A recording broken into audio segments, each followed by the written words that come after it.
It's the busiest week at the United Nations. During September, heads of state and representatives of the 193 member countries attend the General Assembly in New York to discuss global issues. Presidents usually bring ministers from different fields to meet their counterparts from other countries. Trade is a key component to sustainable development, fighting poverty, and creating opportunities. That's why I met with the Minister of Trade of Ecuador, Sonsoles García. Ecuador's free trade agreement with China finally went into effect in May after more than a year of negotiation and approval. What progress has Ecuador seen so far with this agreement? Since May 1st till this date, we've seen the increase in the exports and increase in the imports. We have a lot of excitement in terms of what else can you bring into Ecuador's market from China, like innovative products or technology or beauty products. So because we are more like agricultural based products rather than more technology or innovative products. So I think that's a door for new Chinese products to come into Ecuador's market. But in terms of growth, what we've seen is that between May and July of 2024, we had a really good export balance with China. The main products that are already being allocated in Chinese markets are shrimp, banana, coffee, chocolate. So right now we're trying to open for new products such as dairy products, and having more like blueberries and dragon fruit that we know that the Ecuadorian dragon fruit is very special for the Chinese. I received the Vice Minister of the Customs Authority, and he was very impressed, not only with Ecuador, because we're very warm people, but I think that he was very impressed of the quality of the products. We focus a lot of quality. We have, the highest standards. China is our first non-oil trading ally. So I think Ecuador has been having, this slope of learning how to navigate the new regulations in terms of quality. And right now I think we are, giving the key elements to really challenge ourselves and our products to comply with all the requirements. So we are very excited to have more Ecuadorian products in the Chinese market right now. Not only China, but I know you have some other free trade agreements that are being discussed with South Korea, for example, Costa Rica. What is the progress, the status of those, and what do you hope to accomplish in these other regions? So I think one of the main things that this ministry focus on is trying to have like a public policy that doesn't change in terms of who is the minister, but trying to have a positive effect on the market and on the people and the confidence to give the exporters. So South Korea has already have a pre-signing. Right now they are validating all the legal terms and the terminology and also the translation between the two languages. And I think that probably the first trimester of 2025, we will have the signing and then all the ratification in our Congress. So I think that probably next year, by this time, we will be enforcing our FTA with South Korea. Costa Rica is a good ally because we do not have so many trading allies in Central America. So right now, having Costa Rica being our partner, they have free zone as well as we do. We think that we can get into more markets because they have FTA with the US and with Mexico. We are negotiating an FTA with Canada as well. We will begin negotiations with Dominican Republic. Just in fact, today, our presidents, we had a meeting earlier this morning, and they decided to really, launch the negotiations. So that's a really good and important news for the country. And finally, we have the UAE. that we're starting negotiations probably in 2 weeks as well. So really a lot of exciting times, a lot of growth. What would you say are Ecuador's long-term, big picture goals?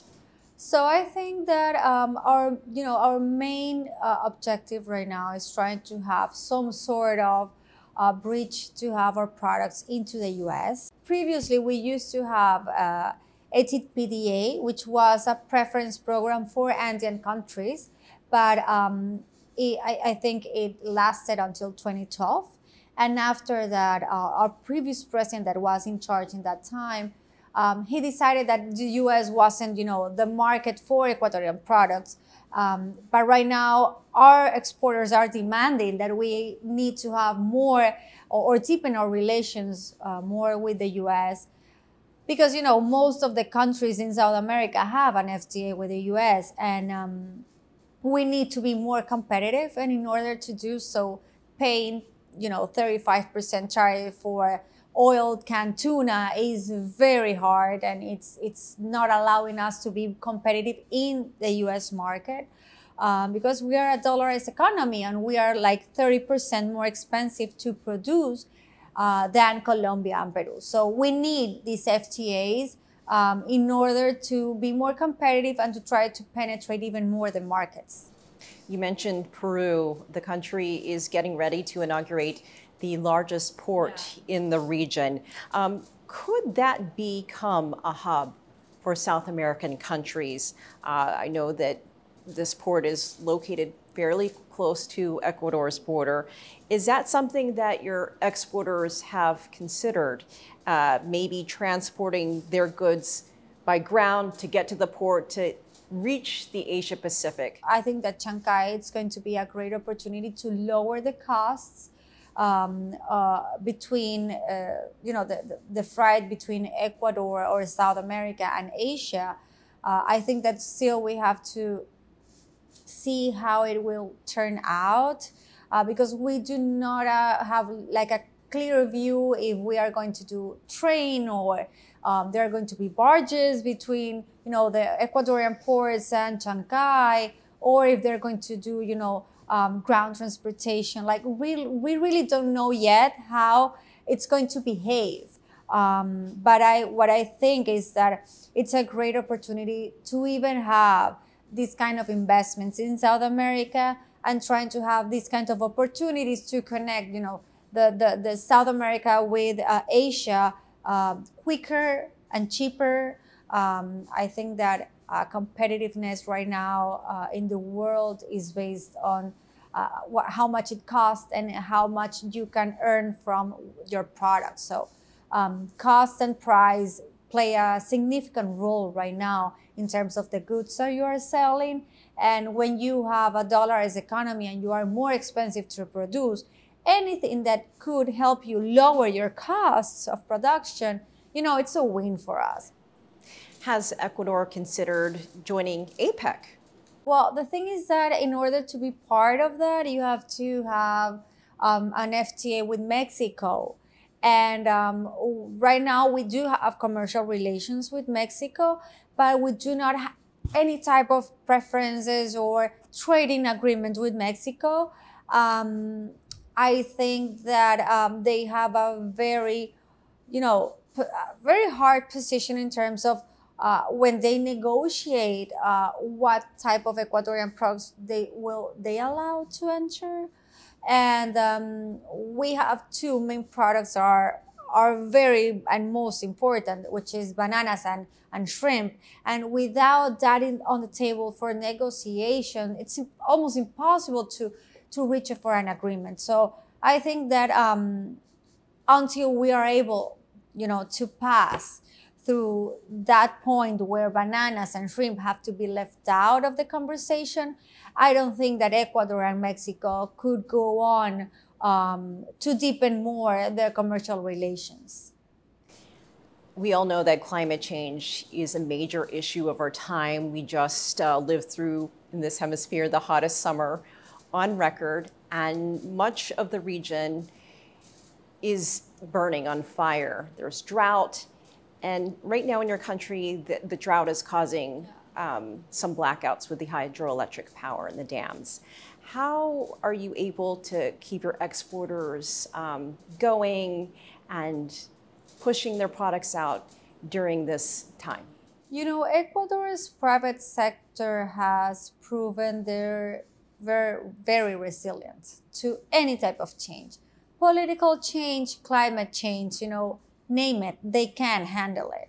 And I think that earlier this year, we were seeing how the drought was going to be a problem. So I think a lot of the private sector tried to be very cautious in how they were going to deal with that.